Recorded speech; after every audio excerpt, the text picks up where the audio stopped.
kami dari kelompok 3 akan membahas topik mengenai percobaan pembuatan lapisan ZNO dengan metode CBD. Ini kami akan membahas satu persatu tahapan dari awal hingga akhir pada percobaan tersebut. Sebelum membahas lebih lanjut mengenai topik percobaan ini, saya akan memperkenalkan anggota-anggota dari kelompok kami. Saya sendiri Nurmiati sebagai moderator, Diki Musyarat yang akan menjelaskan mengenai proses CBD dan hasil SEM. Selanjutnya Intan Sari akan menjelaskan mengenai analisis XRD. Adapun Aisyah Dani dan Septi Dwi Rahyuni yang bertugas sebagai editing pada pembuatan. Untuk mengefisienkan waktu, saya persilahkan kepada rekan-rekan saya untuk memaparkan materi mereka masing-masing.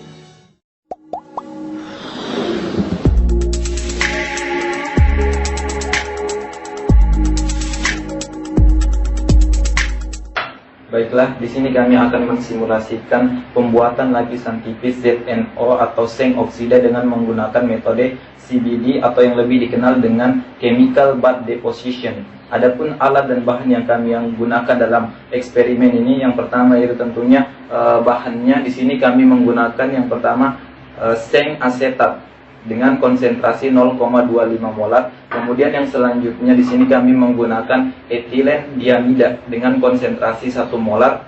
Kemudian yang selanjutnya di sini kami menggunakan larutan NaOH. Nah, tujuannya adalah untuk mengatur serta memvariasikan larutan pH dari larutan perkusi yang terbentuk nantinya. Kemudian di sini kita menggunakan air ya, yang berfungsi untuk mencegah terjadinya pengendapan dari larutan perkusi pada saat proses pemanasan nantinya. Kemudian juga di sini kita menggunakan 3 buah substrat yang 3 buah substrat, yaitu substrat Zn atau substrat seng. Kemudian bahan yang kami gunakan yang pertama yaitu sebuah gelas.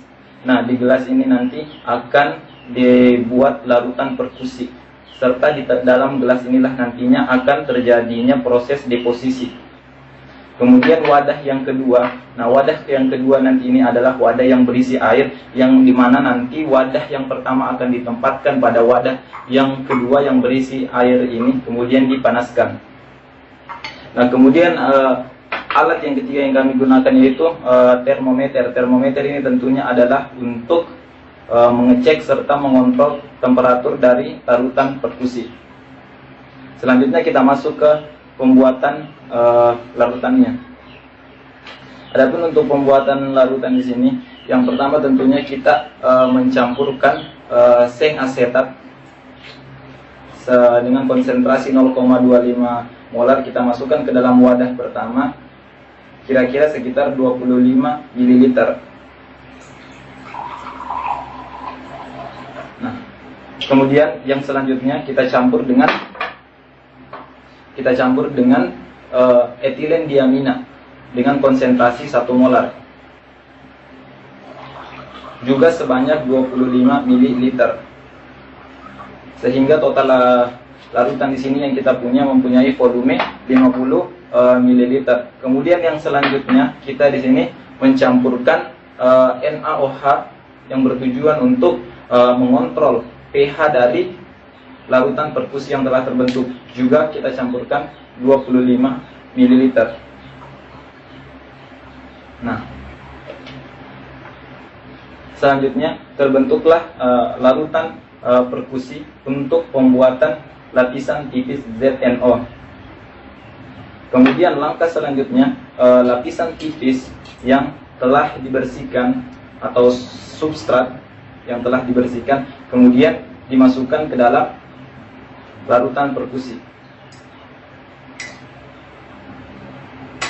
Di sini dapat kita lihat substratnya telah masuk ke dalam larutan perkusi yang terbentuk.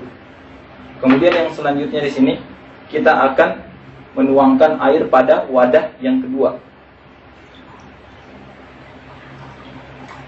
Nah, kemudian wadah yang pertama yang berisi substrat dan larutan perkusi akan kita masukkan ke dalam wadah yang pertama. Nah, jikalau telah seperti ini, maka langkah selanjutnya yang perlu kita lakukan adalah proses pemanasan. Nah, selanjutnya setelah semua bahan telah tercampur, maka proses yang selanjutnya akan kita lakukan yaitu proses pemanasan untuk pembentukan lapisan tipis. Nah, wadah pertama dan wadah yang kedua yang telah kita satukan tadi, kemudian kita letakkan di atas sebuah pemanas, kemudian kita nyalakan apinya. Nah, sehingga pada proses ini akan nantinya terbentuk lapisan tipis, tentunya dengan suhu yang tetap kita pertimbangkan. Adapun suhu yang kami gunakan dalam percobaan ini yaitu 60 derajat Celcius. Maka untuk mengontrol suhunya tentunya kita dapat menggunakan termometer untuk terus mengontrol suhu dari larutan perkusi.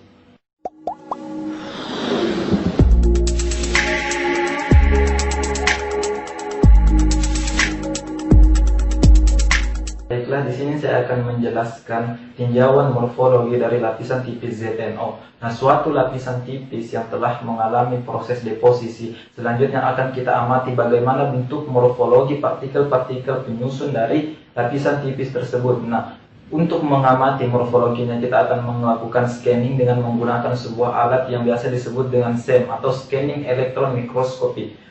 Suatu lapisan tipis yang terbentuk di bawah kondisi yang optimum tentunya akan menghasilkan lapisan yang halus serta partikel-partikel penyusun dari lapisan tersebut yang tersebar merata ke seluruh permukaan substrat. Nah, berikut akan kami tampilkan beberapa gambar hasil scanning dari lapisan tipis ZNO dengan beberapa variasi kondisi yang diberikan. Yang mana variasi kondisi yang kami berikan di sini adalah variasi pH pada larutan perkusinya. Nah, kita lihat pada gambar yang pertama. Nah, gambar pertama seperti yang dapat dilihat di samping ini adalah hasil scanning dari lapisan tipis ZNO yang terbentuk pada substrat Zn pada pH 9 sampai 8. Di sini dapat kita lihat bagaimana partikel-partikel penyusun dari lapisan tipis tersebut memiliki keteraturan yang begitu baik serta kerapatan yang begitu baik.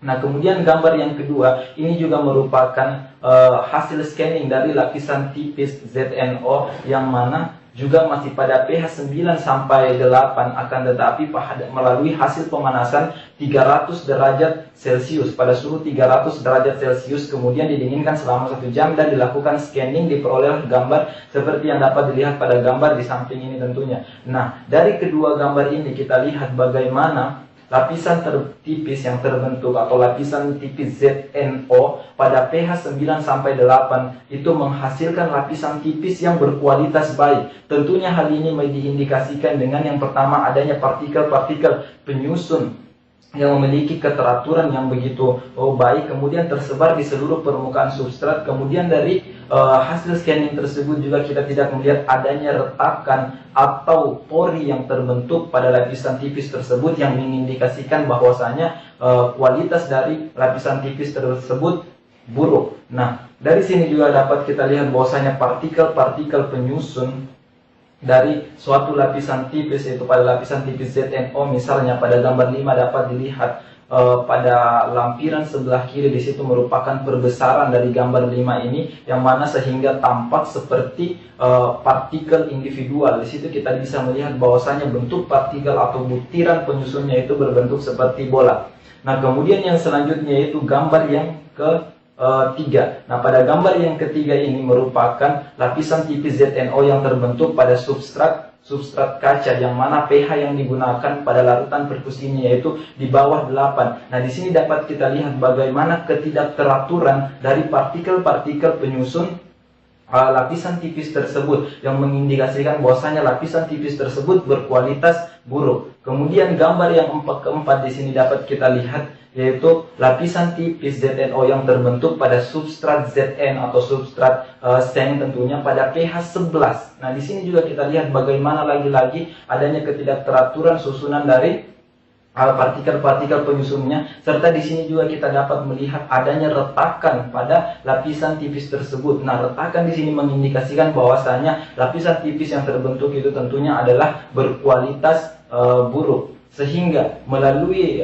eksperimen yang telah dilakukan ini disimpulkan bahwasanya suatu lapisan untuk membentuk lapisan tipis ZNO tentunya maka dibutuhkan larutan perkusi dengan pH itu yang berkisar di antara 9 sampai 10 untuk menghasilkan lapisan tipis yang berkualitas baik. Nah, kalau kita perhatikan gambar ketiga dan gambar keempat ini tentunya menghasilkan yang nantinya lapisan tipis yang berkualitas buruk karena beberapa indikasi tadi. Yang pertama, adanya ketidakteraturan dari partikel-partikel penyusun lapisan tipis tersebut, serta yang kedua, banyaknya kita temukan retakan, bahkan terdapat beberapa retakan hebat yang tersebar di permukaan substrat yang merupakan hasil pembentukan lapisan tipis. Demikian, terima kasih.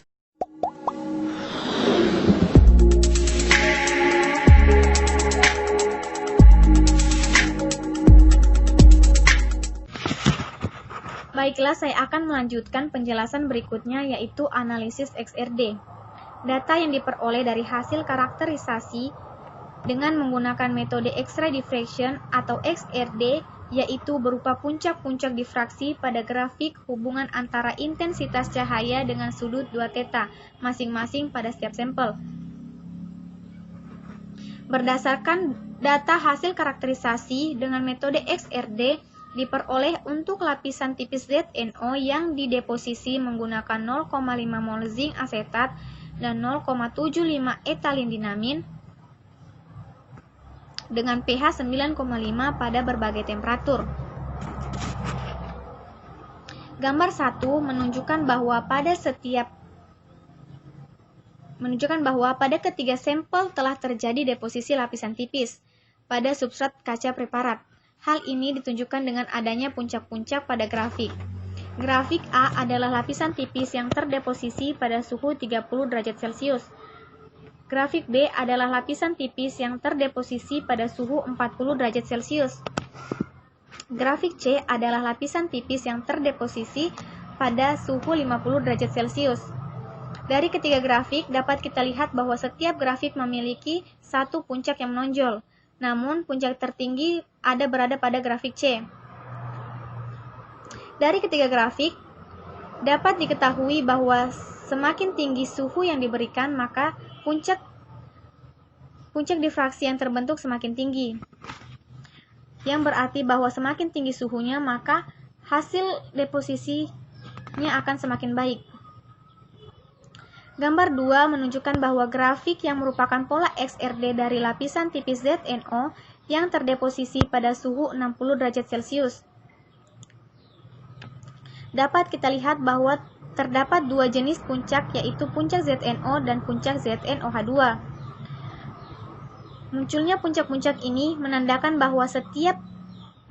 bahwa terjadi deposisi pada substrat.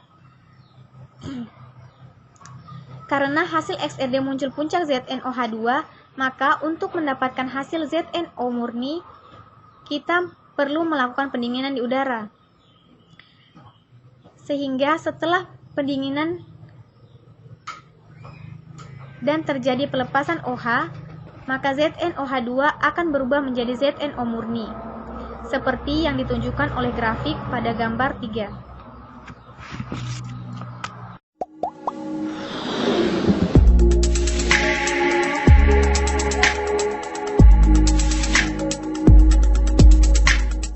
Penjelasan mengenai percobaan pembuatan lapisan ZNO dengan metode CVD. Terima kasih atas kesempatan yang telah diberikan kepada kelompok kami. Semoga dengan adanya tugas ini dapat mempermudah kita semua dalam memahami percobaan tersebut. Akhir kata dari kami, Assalamualaikum warahmatullahi wabarakatuh.